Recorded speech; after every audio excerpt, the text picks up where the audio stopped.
बिस्मिल्लाहिर्रहमानिर्रहीम। अस्सलाम वालेकुम नाज़रीन। प्रोग्राम क्लिनिक ऑनलाइन के साथ आपका मेज़बान डॉक्टर शहजाद हसन मामूल हाजिर खिदमत एक नए प्रोग्राम, एक नए मौजू और एक नए मेहमान के साथ। नाज़रीन, बचपन में पढ़ा था कि जब इस्लाम नहीं आया था ना तो दौर जहालत था। बात बात पे बेबुनियाद बातों पे एक दूसरे को मार दिया करते थे और सारी जाहिलाना बातें हमने पढ़ी थी। और उसके बाद हुज़ूर अकरम सल्लल्लाहु अलैहि वसल्लम और इस दुनिया में चैन, सुकून, सलामती और दुनिया को अमन का गहवारा बनाने के लिए इस्लाम की तालीमात लोगों तक पहुँचाईं।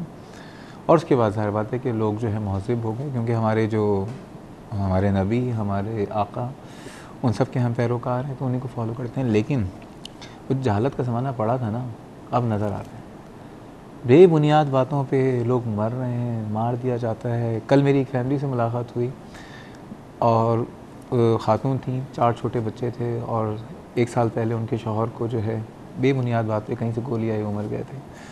और जिस कसम पुरसी की हालत में वो फैमिली थी, और जैसी पता नहीं कितनी, क्योंकि हम तो इतने अब बेहिस हो चुके हैं कि किलिंग्स होती हैं, लोग मर जाते हैं, उसके बाद उन फैमिलियों का जिसमें औरतें बेवा हो जाती हैं, बच्चे यतीम हो जाते हैं, माँ बाप बेसहारा हो जाते हैं। पता नहीं हज़ारों लाखों लोग जो हैं उस तरह के कितने मौजूद होंगे हमारे शहर में, हमारे मुल्क में। और उसके बाद हम आगे गुजर जाते हैं, फिर आगे चले जाते हैं, फिर एक दूसरे से हाथ मिला लेते हैं, गले लगते हैं, फिर दोबारा हालात ख़राब हो जाते हैं। ज़रूरत है हम सबको अल्लाह ताला के शहर में, इस मुल्क में अमन कायम करें। अमन की ज़रूरत है, क्योंकि ये अमन जब तक नहीं होगा हालात ऐसे ही रहेंगे। और एक मुझे जो लगता है कि भाई इस वक्त पूरी दुनिया में पाकिस्तान लोगों की नज़रों में खटकता है। बाकी मुल्कों में तो अपनी अपनी आर्मी उतार के मुल्कों का बेड़ा गर्क कर रहे हैं। हमारे मुल्क में उन्होंने सोचा है कि आर्मी ना उतारो, आपस में लड़वा दो। तो सिर्फ ये कहूँगा, इस अमन को कायम करने में एक रिश्ता है हम सब का। पहली बात वो रिश्ता इंसानियत का है, और दूसरा, अगर आप अपने आप को इंसान भी नहीं समझ रहे हैं और अगर आपने कलमा पढ़ लिया है तो वो कलमा है ला इलाहा इल्लल्लाह मुहम्मद रसूलुल्लाह का। इस रिश्ते के तहत हम सब पे फ़र्ज़ है कि अपने घर वालों की, अपने पड़ोसियों की, अपने जानने वालों की, अपने साथ रहने वाले, अपने शहर वाले, अपने मुल्क वालों की जान माल की सलामती हम सब पे फ़र्ज़ है। इस बात को ज़रूर सोचिएगा, क्योंकि आज अच्छा करेंगे कल अच्छा मिलेगा, आज बुरा करेंगे तो जो आज आप बुरा कर रहे हैं ना, कल आपके साथ भी बुरा होगा। लेकिन ज़रूरत है अमन की। अब अमन कहाँ से लाएं, ये बड़ा मसला है। पूरी दुनिया में जो है ना, फ़ोन करके पूछा अमन कहीं मिल रहा है तो हम भी इंपोर्ट कर लेते हैं। तो हमें अमन का नहीं पता चला, हमें पता चला एक ऐसी फाउंडेशन का जो वाकई इस मुल्क में सर्व कर रही है, और वो है अमन फाउंडेशन। अमन फाउंडेशन की जो कराची में लोग रहते हैं, और तो उन्होंने ज़रूर देखा होगा इनकी एम्बुलेंसेस को, और बहुत वेल इक्विप्ड एम्बुलेंसेस हैं। आज मैं बात करूंगा एक नई चीज़ की, जो कि पाकिस्तान में एक रेवोल्यूशन है एक तरह से, क्योंकि मैं डॉक्टर हूं और इतने अरसे से मीडिया से भी वाबस्ता हूं, लेकिन मेरी नॉलेज में भी नहीं था। वो है टेली हेल्थ, कि अगर आपको कोई तबीयत ख़राब हो तो आप किसी को फ़ोन करें, वो आपको फ़ोन पे जो है आपको हेल्प आउट करे, आपको अच्छे डॉक्टरों को बता दे, आपको मुस्तनद डॉक्टरों को बता दे। ये चीज़ें अगर हमारे मुल्क में है तो बहुत बड़ी बात है, और ये हो रही हैं, और आज हम इसी को डिस्कस करेंगे। जैसे कि आपको बताया कि इस वक्त हम अकेले डिस्कस नहीं करते, बल्कि इस वक्त आप भी शामिल हो सकते हैं, क्योंकि इस वक्त प्रोग्राम बराह रास्त जा रहा है। और उसके लिए नंबर है 35305778 और 79। कराची से बाहर के व्यूअर्स नंबर डायल करने से पहले डायल करें 021। आज हम बात करेंगे अपने हेल्थ के स्ट्रक्चर और उसमें टेली हेल्थ जो है वो क्या कर रहा है, अमन फाउंडेशन क्या है, सारी बातें करेंगे। और आइए आज के हमारे काबिल एहतराम मेहमान हमारे साथ मौजूद हैं। अमन फाउंडेशन के टेली हेल्थ डिपार्टमेंट के हेड डॉक्टर जाहिद अली फ़हीम साहब हमारे साथ मौजूद हैं। अस्सलाम वालेकुम डॉक्टर साहब। वालेकुम सलाम। कैसे हैं डॉक्टर साहब? अल्हम्दुलिल्लाह। डॉक्टर साहब, दुनिया में अमन फाउंडेशन के अलावा कहीं से अमन मिल सकता है हमें? आपने बड़ी अच्छी बात की कि दौरे जहालत में किसी ज़माने में लोग बिना पूछे किसी को कत्ल कर देते थे, लेकिन आज वो दौरे जहालत दोबारा गुजर रहा है। सही बात है। और अमन तो अल्लाह ताला ने इस्लाम में दिया हुआ है, हमें नज़र नहीं आता। हमें नज़र नहीं आता। हमें नज़र नहीं आता, और हम छोटी छोटी सी बातों पे लड़ पड़ते हैं, और इवन ना सिर्फ बाहर बल्कि अपने घरों में भी लड़ पड़ते हैं। बिल्कुल। और ये एक्चुअली हमारे अंदर बर्दाश्त की कमी है, मैं समझता हूँ। अगर आप सिंपल सी एक मिसाल देखें तो हम काफ़ी दफ़ा बड़े फ्रस्ट्रेटेड हो जाते हैं अपने पाकिस्तान का ट्रैफिक देख के। सबको जल्दी होती है घर जाने की। बिल्कुल। अगर वो थोड़ी देर भी बर्दाश्त का अपने अंदर वो अमल ले आएँ तो मेरा ख्याल है काफ़ी हादसात से बच सकते हैं, काफ़ी मुश्किलात से बच सकते हैं, और काफ़ी जो छोटी छोटी सी बातों में गालिम गलोच होती है उससे दूर रह सकते हैं। और ये छोटी बातें ही जो है ना बड़ी बातों में फिर भाई मैं आपको परसों का एक वाक़या छोटा सा अपना एक्सपीरियंस शेयर करता हूँ कि एक फैमिली गाड़ी में जा रही थी, अचानक जो सड़कों पे बेचारे भीख मांगने वाले जो होते हैं, जो भीख मांग रहे होते हैं, एक तो आजकल की यलगार बहुत है, और मैं अब इसलिए भी ब्लेम नहीं करता, गुर्बत भी है, चाहे वो प्रोफेशनल हैं चाहे वो जेन्युइन, वो एक अलग डिबेट है। अचानक वो ट्रैफिक खुला और एक गाड़ी अपने स्पीड से आ रही थी, और वो एक जो बैगर है वो एकदम जो है भागता हुआ आया फुटपाथ से, और वो गाड़ी के सामने आ गया।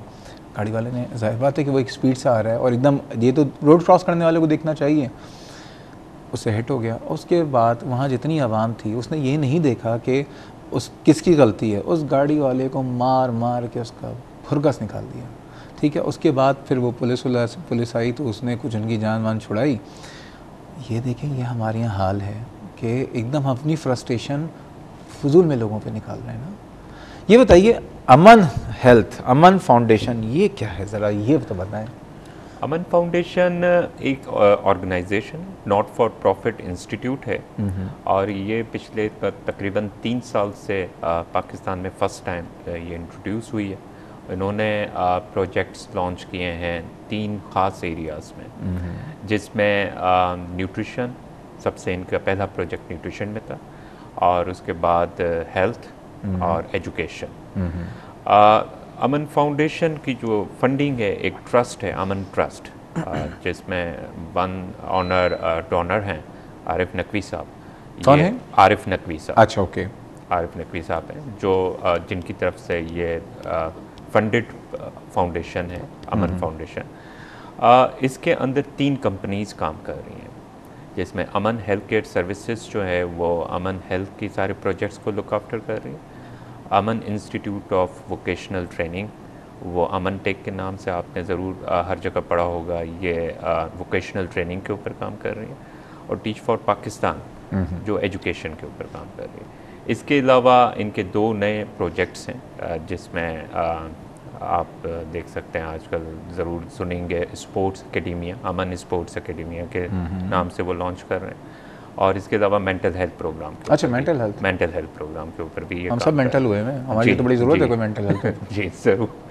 और एक्चुअली असल मकसद जो है अमन फाउंडेशन का, उन अंडर प्रिविलेज और अंडर सर्व पॉपुलेशन को सर्व करना है। जैसे आजकल अगर आप देखें, सिर्फ रूरल एरियाज़ की आप बात ना करें, अगर आप अर्बन एरियाज़ में भी चले जाएं, बिल्कुल, तो बहुत से ऐसे स्लम एरियाज़ हैं जहाँ पे पहुँचना बहुत मुश्किल है। बिल्कुल, अगर आप पहुँचना वहाँ बहुत मुश्किल है, तो वहाँ से access towards the quality health care services वो भी बहुत मुश्किल हो जाता है, and towards the quality education services वो भी मुश्किल हो जाता है। तो अमन फाउंडेशन का असल मकसद इन लोगों को सर्व करना है जो अंडर प्रिविलेज्ड और अंडर सर्व पॉपुलेशन है, न सिर्फ कराची जो एक मेगा सिटी है वहाँ पे, और बल्कि पूरे पाकिस्तान के उन एरियाज़ में जहाँ पे ये लोग आजकल बड़ी कमसरी की हालत में हैं। चलें डॉक्टर साहब, अमन हेल्थ पे आते हैं पहले। जी, अमन हेल्थ क्या क्या कर रहे हैं हेल्थ में आप? अमन हेल्थ इस वक्त देखें 3 उसके मेन प्रोग्राम हैं। सबसे पहला प्रोग्राम तो इमरजेंसी मेडिकल सर्विसेज है, जो आपने एम्बुलेंस सर्विसेज की बात की। बड़ी अच्छी एम्बुलेंसेज हैं, मुझे येलो कलर की। अच्छा, वो पाकिस्तान में सिर्फ कराची में ही है अभी या? हाँ, असल में ये येलो कलर एम्बुलेंस पहले तो किसी को पता ही नहीं होता था कि अमन फाउंडेशन की एम्बुलेंस है। अगर हम किसी को अपना इंट्रोडक्शन करवाते भी थे तो हम कहते थे आपने ज़रूर येलो कलर एम्बुलेंस देखी होगी, हम उनको सर्व करते हैं। तो अमन फाउंडेशन की ये इमरजेंसी मेडिकल सर्विसेज है। हमारा असल मकसद इस एम्बुलेंस सर्विसेज का ये है कि हम एक कॉन्सेप्ट देना चाह रहे हैं एम्बुलेंस का। मतलब एक आम एम्बुलेंस में और अमन फाउंडेशन की एम्बुलेंस में क्या फ़र्क? बहुत फ़र्क है, बहुत फ़र्क है। एक आम एम्बुलेंस, मैं ये नहीं कहूँगा कि वो कोई काम नहीं करे, बट मैं अप्रिशिएट करूँगा ईदी साहब को और चीपा के एम्बुलेंसेज, जिन्होंने नो डाउट एक यहाँ पे बहुत ज़्यादा अच्छी सर्विसेज दी हैं कराची में।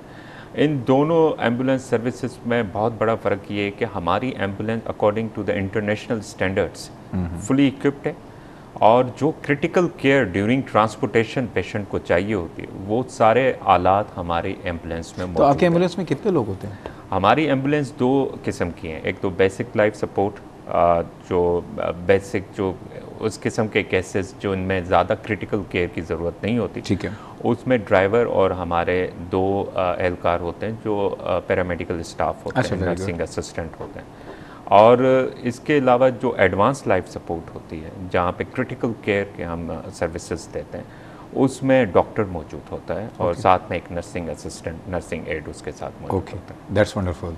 तो डॉक्टर साहब ये बताइए कितनी एम्बुलेंसेज हैं? इस वक्त कराची में 100 एम्बुलेंसेज काम 100 एम्बुलेंसेज कराची में। हमारे तकरीबन 10 स्टेशन है, जिस हर स्टेशन पे 10 एम्बुलेंस होती हैं। तो ये बताइए अगर किसी को ज़रूरत पड़े तो क्या वो आपको कॉल करे? बिल्कुल, उसमें एक नंबर है जिसमें 021 111 11 2626 111 11 2626। ठीक है, 111 11 2626। अगर वो डायरेक्ट कॉल करता है तो उस कॉल को according to the standard protocols वो इवेलुएट करते हैं हमारे कॉल एजेंट, और विद इन नेक्स्ट 6 to 10 मिनट्स के अंदर अंदर उनको एम्बुलेंस 6 to 10 मिनट्स में? जी, एवरेज हमारा 6 to 7 मिनट्स आ रहा है इस वक्त। अगर वीआईपी ना गुजर रहा हो तो? अगर वीआईपी ना गुजर रहा हो तो अच्छी बात है, क्योंकि फिर हमारे एम्बुलेंस के जो ड्राइवर हैं वो ट्रेंड है, उनको अंदाज़ा होता है कि हमें अगर किसी मेजर बड़े हॉस्पिटल की तरफ जाना है तो कौन सा रास्ता सबसे छोटा है। और तो उसके कुछ चार्जेस होते हैं?